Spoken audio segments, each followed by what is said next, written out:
다 찾으셨죠? 요한복음 8장 12절부터 20절까지 한 절씩 교독하시겠습니다. 예수께서 또 말씀하여 이르시되 나는 세상의 빛이니 나를 따른 자는 어둠에 다니지 아니하고 생명의 빛을 얻으리라.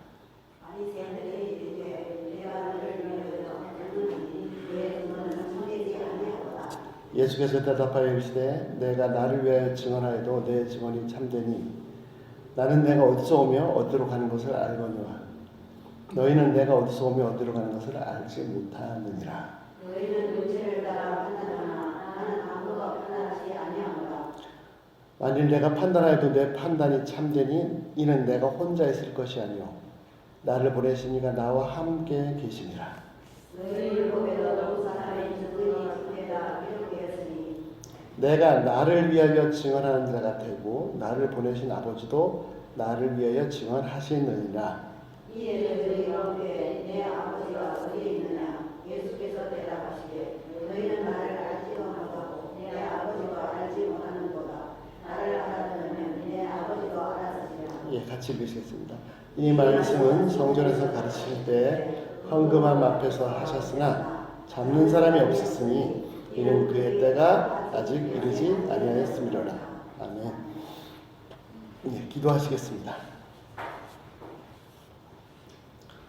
거룩하신 하나님 아버지, 이 어두운 세상에 빛으로 오신 주님을 찬양합니다. 저희들에게 생명의 빛을 주셔서 감사합니다. 하나님, 어둠 속에 살면 어디로 가야 될지 또 어디서 왔는지를 알지 못합니다. 그러나 그래서 사람들이 자꾸 다른 길로, 잘못된 길로 가다가 실족하고 실패하고 넘어집니다. 저희에게 빛 대신 예수님을 보내주셔서 감사합니다. 저희가 예수님 잘 붙잡고 가야 할 길을 제대로 가게 해주셔서 결국 천국문에 이룰 수 있도록 저희를 도와주시옵소서. 이 시간도 주님이 진리의 말씀을 밝히 보여주시옵소서. 감사드리며 예수님 믿겠습니다. 아멘. 예, 반갑습니다. 자, 한번 하나씩 살펴보겠습니다. 12절에 예수님께서 말씀하십니다. 나는 세상의 빛이다.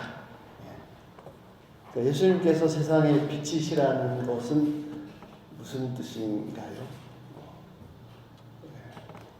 아니, 세상에 빛이 없습니까? 대낮같이 환한 낮에도 태양빛이 있고 요즘 밤에도 전등 불빛이 있어서 24시간 이러는데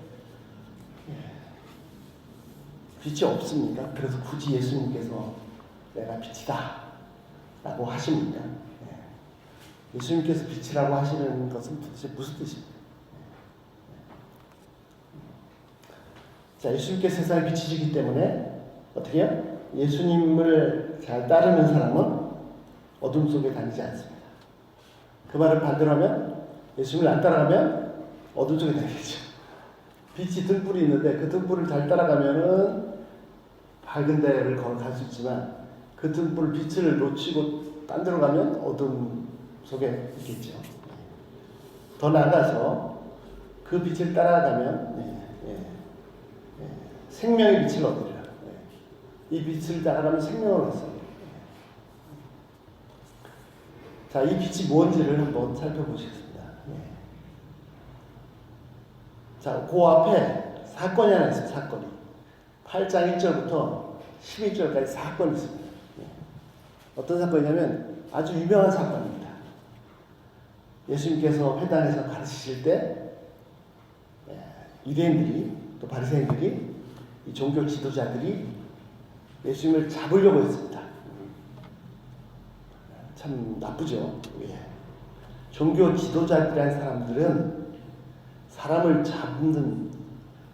잡고 고발하고 고소하고 죽이는 사람이 아니고 죄인도 살리고 죽은 자도 살리고 도와주고 용납하고 섬겨야 되는 사람인데 예수님을 아주 악한 의도를 가지고 잡고자 했습니다. 그러면서도 자신들은 종교 지도자들이다. 요즘 식으로 하면 이제 목사다, 뭐 총회장이다, 장로다, 막 이렇게. 저도 참 목사입니다만 정신 똑바로 차려야죠. 예. 예, 그래서 어떤 일을 했습니까? 그 아주 정말 타락한 타작한 여자를 잡아가지고 왔습니다.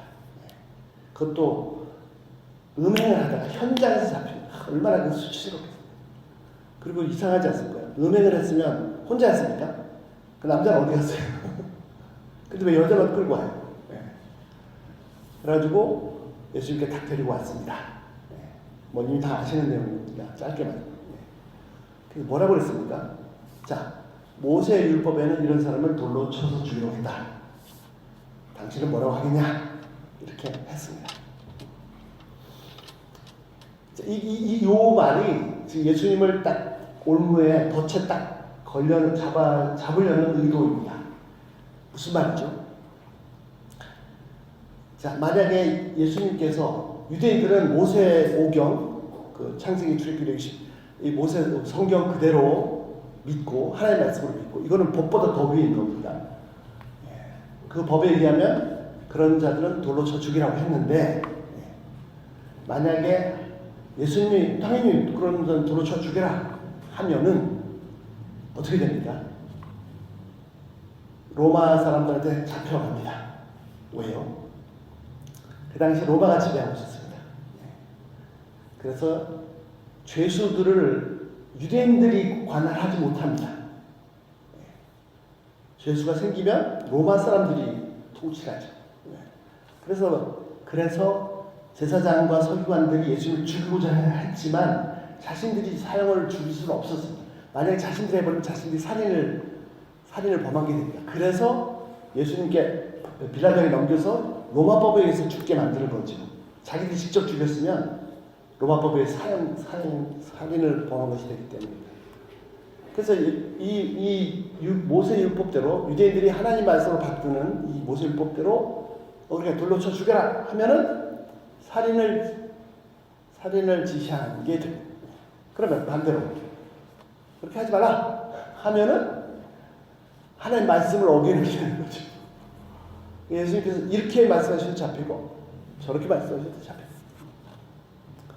드디어 잡았죠. 예수님 잡았습니다. 그 옆에서 막 채워놨는데 빨리 대답하라고. 예수님은 그 말 딱 들으시고 갑자기 바닥에 이렇게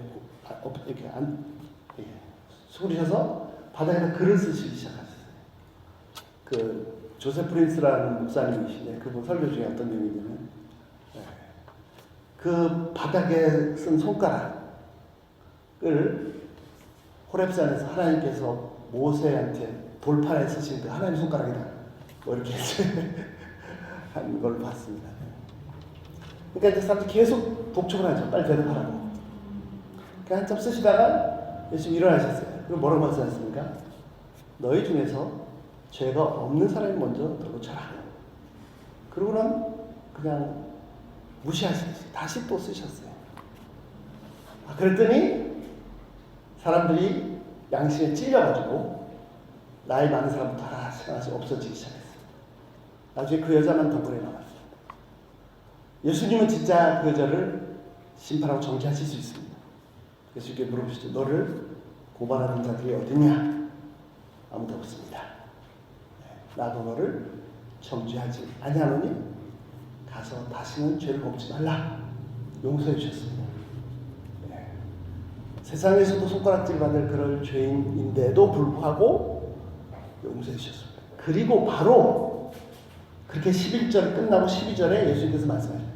나는 세상의 빛이라.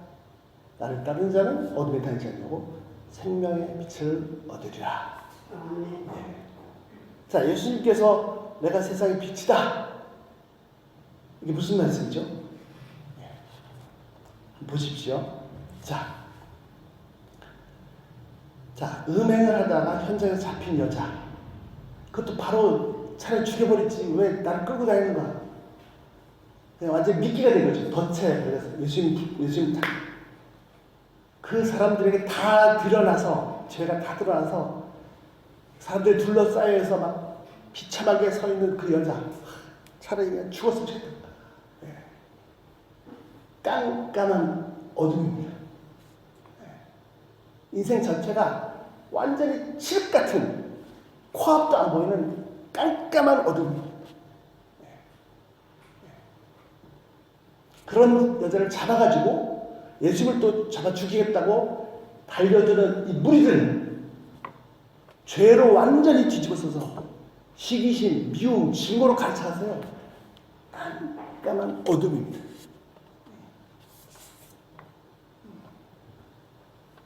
어둠. 등이 켜있다고 해서 빛이 있는 게 아닙니다.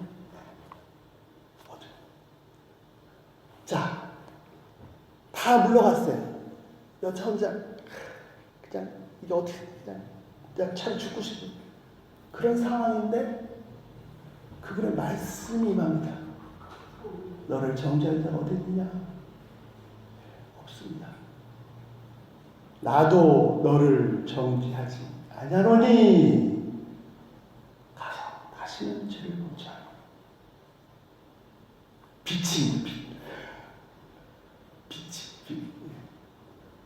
누가 처음부터 나는 태어나서 죽을 때까지 음행만 하고 살다 그런 사람 없습니다. 그러나 그 죄의 유혹에 조금씩 내어주기 시작하다 보면 완전히 죄에게 사로잡혀서 죄에 끌려다니고 자기가 죄를 짓고 싶지 않아도 벗어날 힘이 없어요. 죄는 진짜 무서워. 처음에 이렇게 유혹 올 때 그때 정확하게 죄를 끊어버려야지. 미움이나 시기심이나 음행이나 막 이렇게 들어올 때 빨리 끊어버려야지. 회개하고 하나님께 돌아서야지.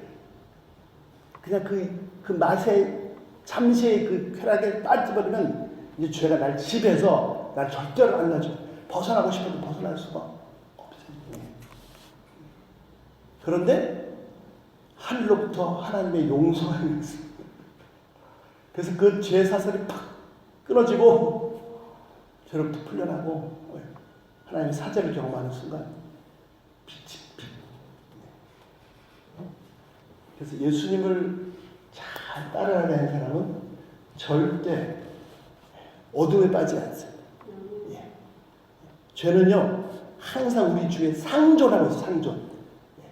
잠깐만 나도 모르게 놓으면 바로 그냥 그러면 어둠. 그리고 이 빛이 결국 생명으로 인도하십니다. 자 보시죠. 예. 계속 자 이거 하나만 확실하게 붙잡으십시오. 예수님은 빛이, 예수님은 세상의 빛이다. 이거 하나만 확실하게 붙잡아도 빛 가운데 살 수 있습니다. 그분의 말씀을 확실하게 붙잡아도. 자 보세요. 13절. 예. 바리새인들이 그 말을 딱 듣고 말합니다. 예. 뭐라고 했습니까? 당신 스스로 증거하니까 옳지 않다. 예. 참되지 않다. 예. 자, 왜 바리새인들이 이런 말을 할까요? 예수님 말씀하세요. 내가 세상의 빛이다. 그러므로 어둠 속에 날 따르면 어둠 속에 다니지 않는다. 그냥 날 잘 따르면 돼. 빛 가운데 살 수 있어. 말씀하셨거든요. 그럼 따라가면 되잖아요. 아니 이게 난 정말로 오늘도 막 하루 종일 막 근심 걱정 염려 막 불안 막 또 그냥 치고 싸우고 막 어둠 속에 살았네. 근데 예수 빛 예수 빛 잘 따라가면 되잖아요.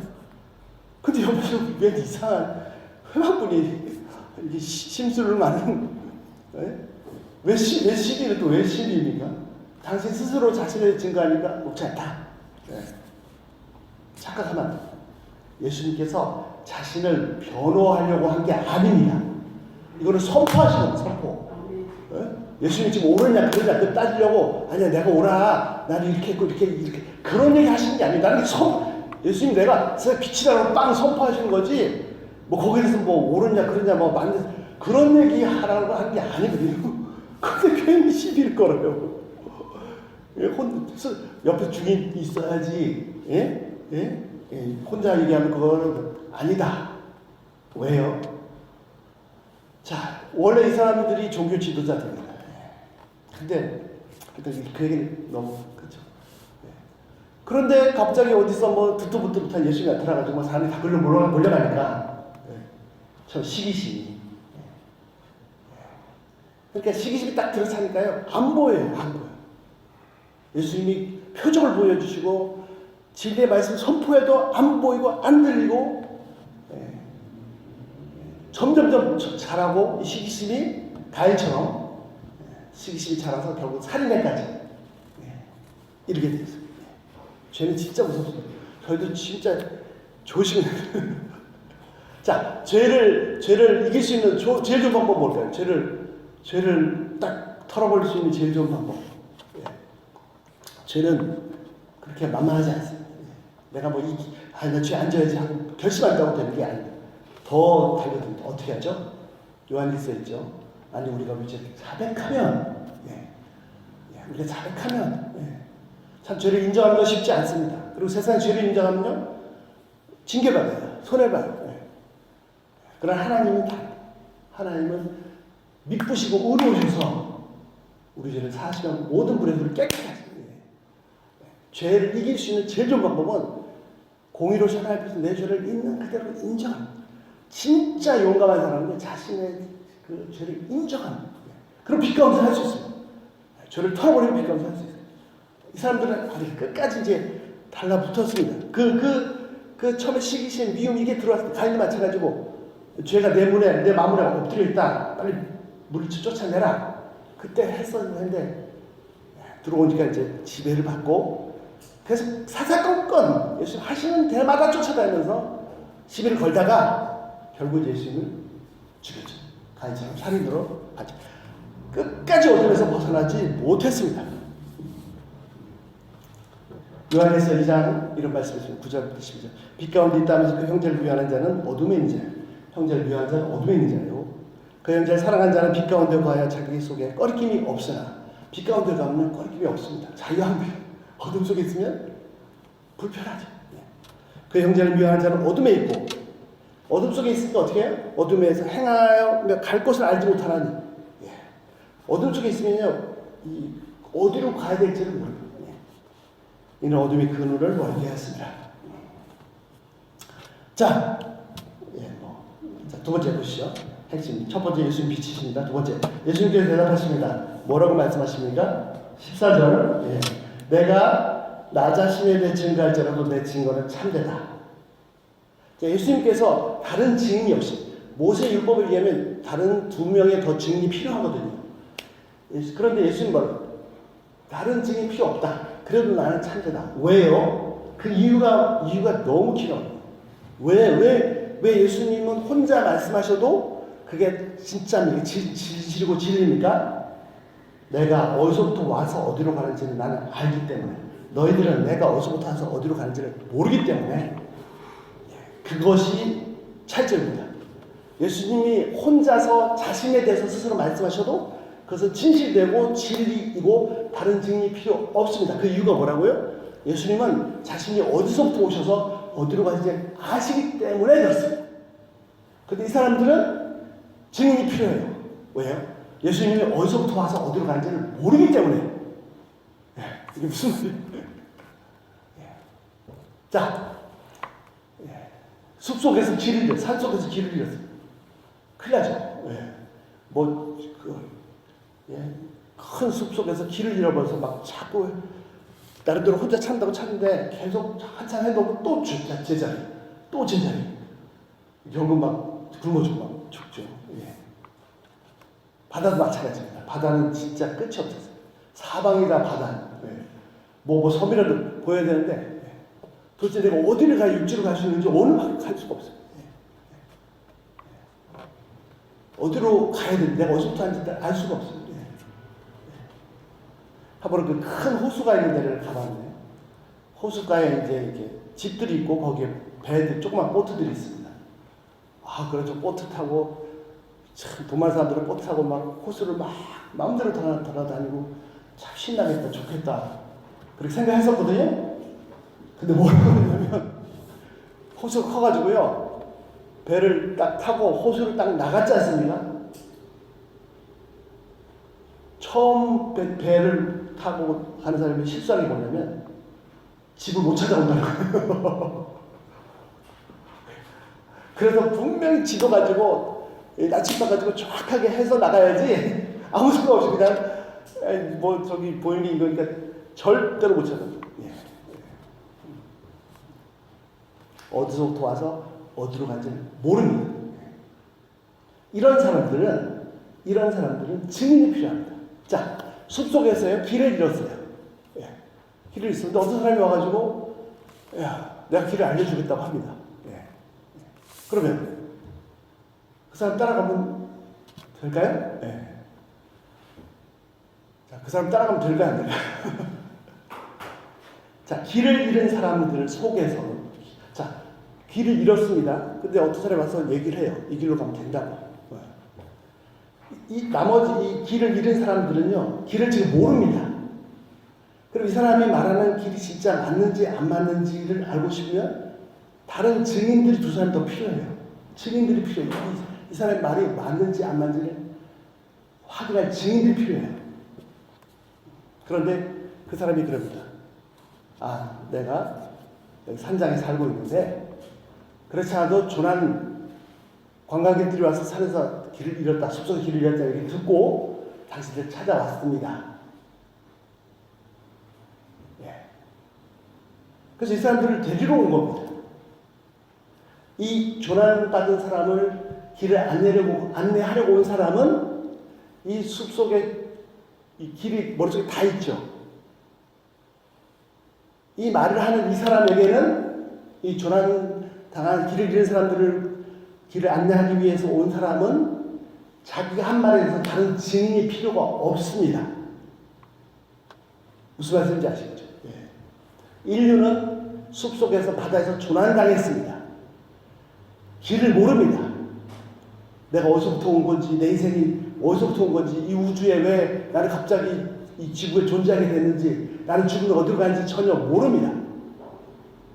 하나님은, 예수님은 그 조난당한 잃어버린 우주에 미화된 인류들을 구원해서 길을 안내하시기 위해서 오셨습니다. 이분은 다 알고 계세요. 다 보고 계세요. 다른 증인이 필요 없습니다. 그분이 하신 말씀이 그냥 그게 진리고 길입니다. 자, 소경들 있어요. 소경들이 막 있어요. 소경들이 있어요. 서로 막 이제 만져보는 거예요. 야, 어디로 가야 돼? 여기 맞아? 막. 예. 한 사람이 말한다. 아, 여기 같아, 여기. 이리로 가야 돼. 그거 맞아? 증인이 필요합니다. 그 사람의 말이 맞는지 안 맞는지. 근데 그 사람들을, 소경들을 인도하기 위해서 눈 뜬 사람이 옵니다. 그래서 얘기합니다. 자, 이쪽으로 가는 게 맞아요. 소경들이 들을 때는요, 저 사람은 누구야? 저 사람 말이 확실하려면 증인이 필요해. 하는데, 눈 뜨고 있는 그 사람한테는 증인이 필요 없어요. 이걸 가면 되는 거예요. 예수님은요, 당신께서 어디서부터 와서 어디로 가신지를 다 아시고, 다 보고 계시고, 빛 자체이십니다.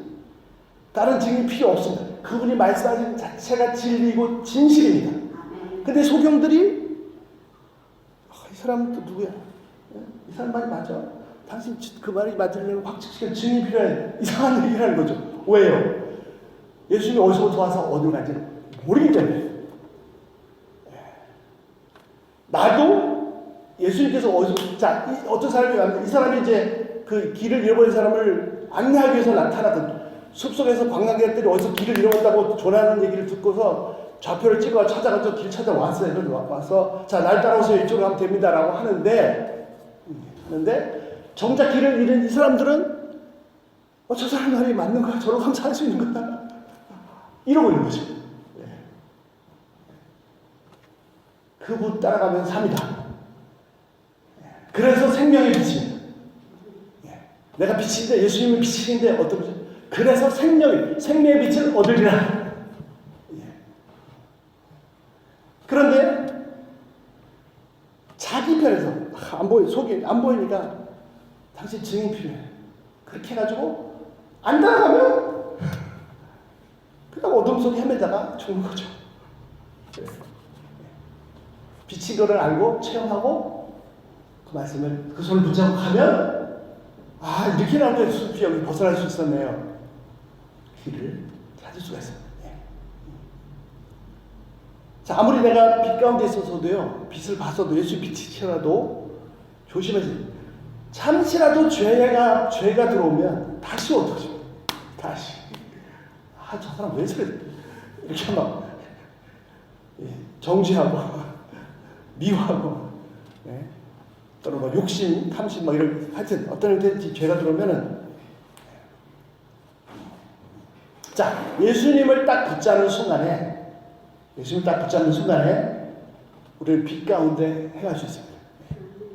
이제는 더 이상 내가 이 우주 가운데 갑자기 지구상에 뭐 어디 대한민국에 중국에 이렇게 딱 던져진 나는 어디서부터 온 거야? 나는 왜 살아야 되지? 난 죽으면 어떻게 되는가? 그런 미아가 아니고 고아가 아니고 예수님을 딱 찾은 순간에 내가 하나님께로부터 와서 하나님께로 돌아가야 돼. 이 땅에서 내가 살아가야 될 그 길이 예수님같이 그 길이 너무나 명확하게 보여주신 빛을 발견하게 됩니다. 자, 빛이 없으면 제일 중요한 거 빛이 없으면 길을 찾을 수 없어요. 빛이 없으면 내가 어떻게 살아야 되는지 오늘 하루 내 인생길을 어떻게 걸어가야 되는지 나의 인생 긴 여정을 어디로 걸어가야 되는지를 알 수가 없어요.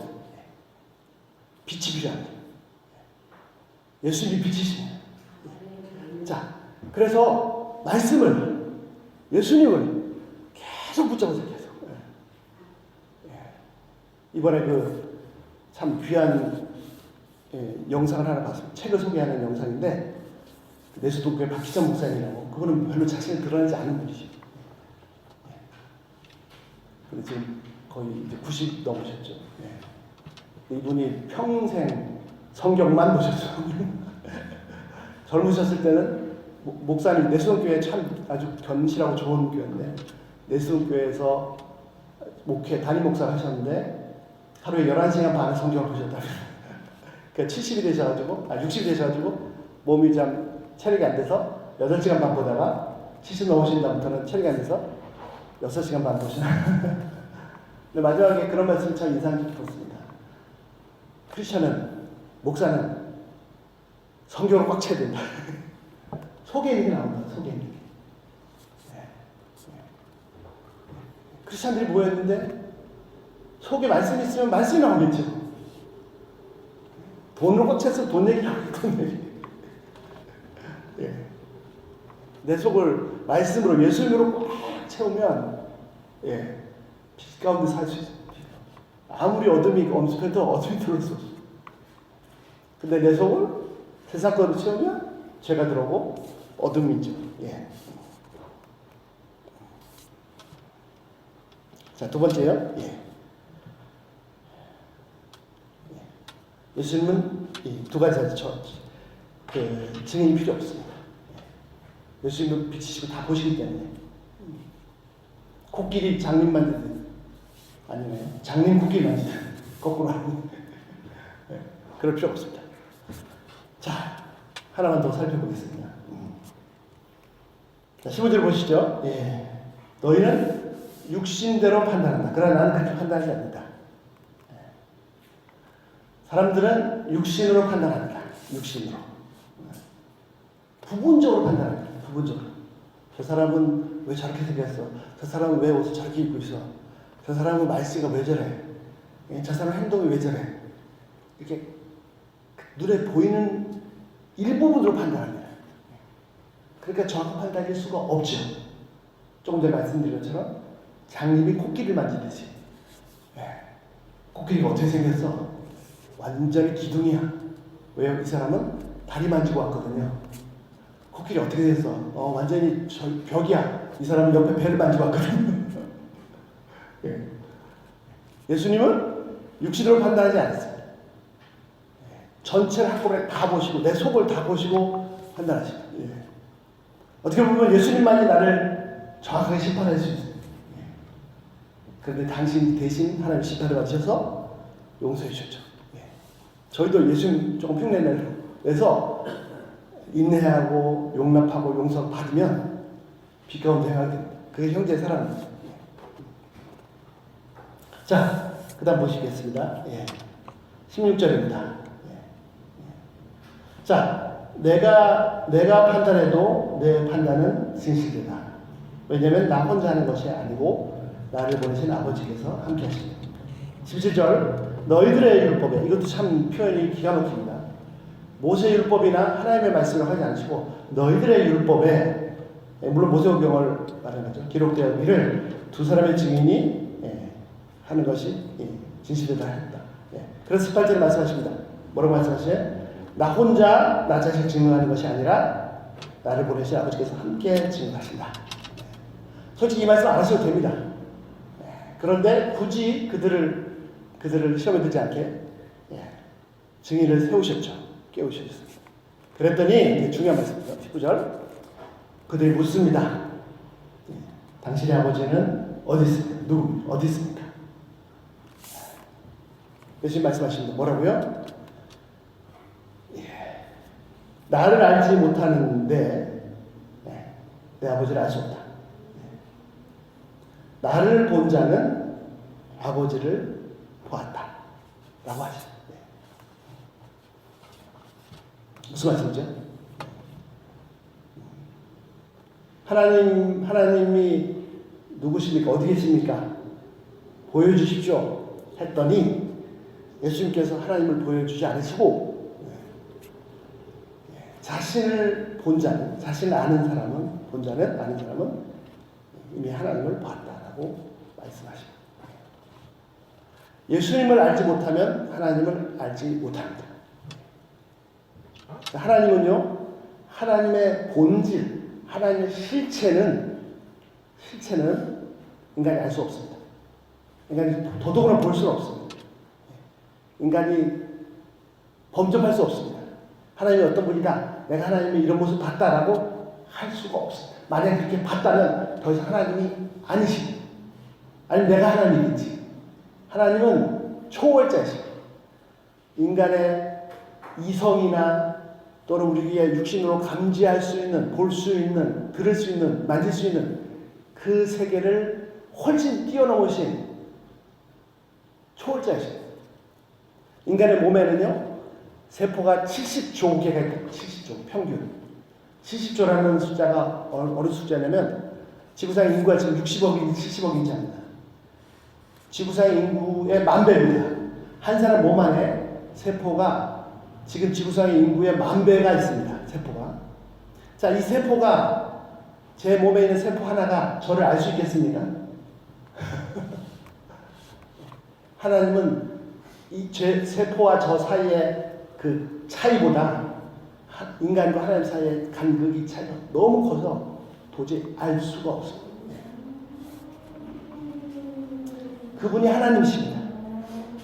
그분을 보여달라고 해서 보여줄 수 있는 게 아닙니다. 인간이 스스로 입으로 도달할 수 없습니다. 그런데 감사하게도 하나님께서 보여주셨어요. 일부분을, 영광을 다 가리시고 나타내 주셨습니다. 자, 한번 보시죠. 전화가 와서 전화가 딸이면 전화를 받아요. 그랬더니 아는 사람의 목소리. 거리상으로 떨어져 있어서 도달할 수 없지만 그 멀리 떨어지는 그 사람이 이 전화기를 통해서 소리를 전해주죠.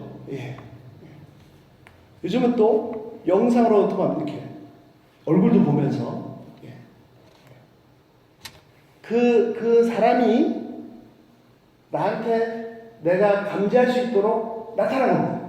소리가, 그 사람이 하는 말이 내가 알아들을 수 있도록. 원래는 전화가 없을 때는 소리 질러도 들리지도 않았는데 알아들을 수 있도록 나타나는 거예요. 내가 볼 수 있도록 영상으로 나타났습니다. 하나님께서 지금까지 그렇게 일하셨습니다. 하나님의 실체는 아무도 인간이 도달할 수 없습니다. 그런데 모세한테 소리로, 아브라함한테 형상으로 이렇게 보여주셨어요. 보여주셨어요. 그런데 거기서 끝이지 않습니다. 인간은 이제 과학이 발달해서 이렇게 조금 이제 얼굴도 볼 수 있게 했지만 아무리 발달해도 한계가 딱 있습니다. 하나님은 한계가 없어요. 어떻게 하셨어요? 그 인간이 도달할 수 없는 그 하나님의 실체가 소리나 모양으로 나타나신 것에서 그치신 게 아니라 우리하고 똑같은 모습으로 오셨습니다. 예. 그 영상이 실체가 돼서 바로 내 앞에 서 계신 거죠. 예. 그분이 하나님의 아들이죠. 이 오신 하나님과 초월자 하나님 사이 다른 인격이십니다. 아버지 하나님의 아들 하나님. 그러나 본질적으로 한 분 하나님이십니다. 우리에게 오신 하나님이십니다. 그래서 예수님 말씀하십니다. 나를 보고도 하나님 모르느냐? 너희가 나를 알았더라면 하나님 알았으리라. 예. 지금은 예수님께서 하나님 옆에 계시고 영께서 눈에 보이지 않는 성령께서 우리 가운데서 역사하십니다. 어떻게 역사하십니까? 이 말씀으로 역사하십니다. 크리스천의 본질은 제자들이 3년 반 동안 예수님과 동행하면서 예수님과 같이 살았듯이 성령을 통해서 말씀을 펼칠 때 그분의 신성을 만나야 됩니다. 예수님은 히브리서 기록된 것처럼요, 영광의 광채시오.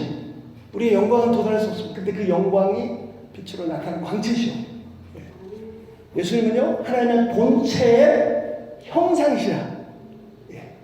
지금 우리는 이 말씀을 통해서 그분을 만납니다. 그분과 대면합니다. 이것이 없으면 죽은 신앙입니다. 이것이 없으면 빛이 없습니다.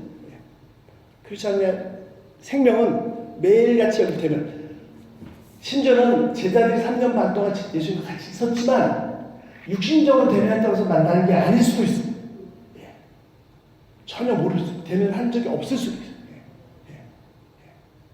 그래서 육신적으로 같이 있었냐 안 있었냐가 중요하지 않습니다. 자, 예수님은 빛이십니다. 이 땅에 속하신 분이 아닙니다. 우리는 땅 아래서 왔지만. 그리고 우리들을 어둠 속에 있는 자들을 빛 가운데로 인도하십니다. 이거 한 가지만 꼭 붙잡고 사셨으면 좋겠습니다. 매일매일의 삶 가운데서 정말 내가 예수님 잘 따라 순종해서 빛 가운데 살고 있는지, 또 나도 잠시 정신 놓고 어둠 속에 빠져서 또 같이 막 그 죄의 시궁창에 뒹굴고 있지 않은지 이거 하나만 또 잘 깨워서 살펴보셔도 좋겠습니다. 매일매일 저의 삶이 빛 대신 예수님으로 말미암아 말씀을 가지고 예수님이 가시는 그 길을 따라서 늘 빛 가운데 사시는 저희들이 되기를 기도합니다. 저희 속에 빛이 충만하신, 빛 대신 예수님이 충만한, 그래서 탄식과 두려움과 근심, 어둠 속에 있는 자들이 나를 만나면 갑자기 환해지고 밝아지고 빛을 찾고 또 그 빛을 나누는 그런 삶을 사시길 기도합니다. 저희가 또 저희 교회가 저희 한 분 한 분이 밑에 예수님의 제자의 삶을 사시기를 기도합니다. 우리 같이 기도하시겠습니다. 우리 같이 기도하시겠습니다. 어두운 세상에 빛으로 오신 우리 주님을 찬양합니다. 저희가 예수님으로 말미암아 빛을 알게 되었고 빛 가운데 살게 되었습니다. 하지만 또 예수님을 자꾸 놓치면서 어둠 속에 빠질 때가 너무나 많았습니다. 예수님은 빛이십니다. 저희가 빛 가운데 살기 위해서는 먼저 이 죄의 모든 것을 다 벗어버려야 됩니다. 하나님은 저희를 정죄하실 수 있는 유일하신 분인데 심판하지 않으시고 오히려 예수님께서 그 심판을 다 받으시고 저희를 용서하시고 빛 가운데로 초청해 주셔서 감사합니다. 저희가 늘 빛 가운데 살 수 있기를 기도합니다. 늘 말씀으로 예수님으로 충만해서 빛으로 충만한 삶을 살 수 있기를 기도합니다. 또한 그렇게 살았을 때 어둠 속에 있는 다른 형제들에게 빛을 전할 수 있는, 빛을 비출 수 있습니다. 저희가 그렇게 살 수 있도록 같이 기도하겠습니다. 거룩하신 하나님 아버지, 저희 가운데 생명의 빛 대신 빛으로 오신 예수님을 보내주셔서 정말 감사합니다. 하나님 아버지, 세상은 정말 어둡습니다. 잠시라도 예수님께 눈을 두지 않고 세상에 눈을 들면 다시금 어둠 속에 빠질 수밖에 없습니다. 같이 범죄하고 판단하고 정죄하고 미워하고 시기하고 온갖 쾌락과 또한 자신의 탐심과 욕심에 빠져서 같이 죄악의 시궁창에 뒹굴 수밖에 없습니다. 길을 잃어버리고 행하고 그러다가 어둠 속에서 탄식하며 울며 괴로워하며 심지어는 자살하고 정말 어둠 속에서 어둠의 자녀를 태어나서 어둠 속에 살다가 영원한 심판에 떨어질 수밖에 없는 것이 저희의 인생이었습니다. 그런데 하나님께서 저희들을 이렇게 버려두지 않으시고 저희를 구원하시기 위해서 저희를 빛으로 초대하기 위해서 이 어둠 속에 빛으로 오신 주님을 찬양합니다. 저희 가운데 빛 대신 예수님을 보내주셔서 감사합니다. 하나님 저희를 도와주시길 기도합니다. 저희가 잠시라도 예수님을 놓치면 다시 그 어둠 속에 빠질 수밖에 없고 저희가 어디로 가야 될지 또 길을 잃고 방황할 수밖에 없습니다. 하나님 저희를 도와주시옵소서. 하나님 저희의 매일매일의 삶이 빛 대신 예수님으로 시작하게 하시고 빛 대신 예수님을 마칠 수 있도록 도와주시고 아침에 눈을 뜰 때 주님의 말씀으로 시작해서 오늘 하루 어디로 가야 될지를 밝게 보여주시는 그 빛을 가지고 하루를 시작할 수 있도록 도와주시고 하루하루가 빛으로 충만한 삶을 살 수 있도록 도와주시옵소서. 아버지 지금도 세상에는 어둠 속에 있는 자들이 너무나 많습니다. 염려하고 두려워하고 시기하고 미워하고 음란하고 초라하고 여전히 어둠 속에서 막 취급받고 온갖 더러운 죄로 서로 더럽히면서 살고 있습니다. 어디에도 빛이 없습니다.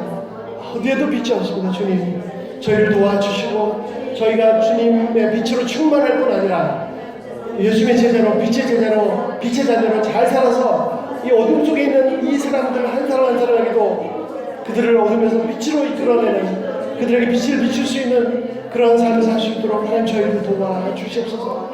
그러기 위해서 저희가 먼저 주님께 더더욱 가까이 가기 위해서 빛 대신 예수님을 꼭 붙잡아야 됩니다. 한시라도 놓치면 안 됩니다. 하나님 어둠 속에 절망 속에 낙담하고 있는 사람들이 있으니까 하나님 저희를 통해서 그들에게도 희망의 빛을 비출 수 있도록 도와주시옵소서. 제 가운데 환자들이 있습니다. 하나님 저희 가운데 저희를 통해서 사죄의 용서의 하나님의 용서의 사랑의 빛이 임할 수 있도록 도와주시옵소서. 저희 교회가 이 세대 가운데서 이 빛을 비추는 어둠 속에 있는 자들을 빛 가운데로 이끌어내는 그런 좋은 빛의 도구로 사용될 수 있도록 하나님 은혜 베풀어 주시기를 간절히 기도합니다. 하나님 지금도 저희 성도님 가운데 혹시 경제적인 문제로 또 건강의 문제로 또 사람 관계 문제로 여러 가지 문제로 어둠 속에 있는 자들이 있습니다. 하나님 제발 빛 대신 예수님을 발견할 수 있도록 도와주십시오. 사랑과 아무리 실험해봤자 여전히 어둠입니다. 돈과 아무리 실험해봤자 여전히 어둠입니다. 근심, 걱정, 염려 아무리 붙잡고 해봤자 여전히 어둠입니다. 저희를 어둠에서 벗어나게 할 수 있는 분은 빛 대신 예수님밖에 없습니다. 저희가 사람과 실험하지 않게 하시고 하나님과 실험하시도록 도와주시고 사람 붙잡지 않게 하시고 하나님 붙잡게 하시고 돈을 붙잡지 않게 하시고 하나님을 붙잡으시도록 빛 대신 예수님 붙잡으시도록 도와주시옵소서. 주의 말씀을 붙잡게 하여 주시옵소서. 저희 속에 이 빛으로 충만케 하여 주시옵소서. 아버지 저희가 빛으로 충만할 때 두려워하고 염려하고 불안해하고 죄짓고 여전히 어둠 속에 있는 저들에게 저희가 예수님의 빛을 비출 수가 있습니다. 저들에게도 빛 가운데를 이끌어낼 수가 있습니다. 저희가 먼저 예수님을 충만케 하시고 빛으로 충만케 하여 주시옵소서. 그래서 저희가 만나는 한 사람 한 사람이 그들도 빛 대신 예수님을 발견하고 빛으로 돌아오는 생명을 얻는 이 놀라운 구원의 역사를 저희 각 사람 한 분 한 분을 통해서 이루어 주시고 또한 저희 교회를 통해서 이루어 주시옵소서. 하나님 평생 저희 걸어가는 그 길 동안 절대 빛 대신 예수를 놓치지 않도록 절대 이 말씀을 놓치지 않도록 오히려 그래서 빛으로 충만한 삶으로 인도해 주시옵소서. 이 어두운 세상에 진짜 참된 유일한 생명이 빛 대신 우리 주 예수 그리스도를 보내셔서 너무너무 감사합니다. 이 놀라운 구원을 주신 우리 주님을 찬양합니다. 아버지 홀로 영광을 받아 주시옵소서. 감사드리며 예수님을 믿습니다.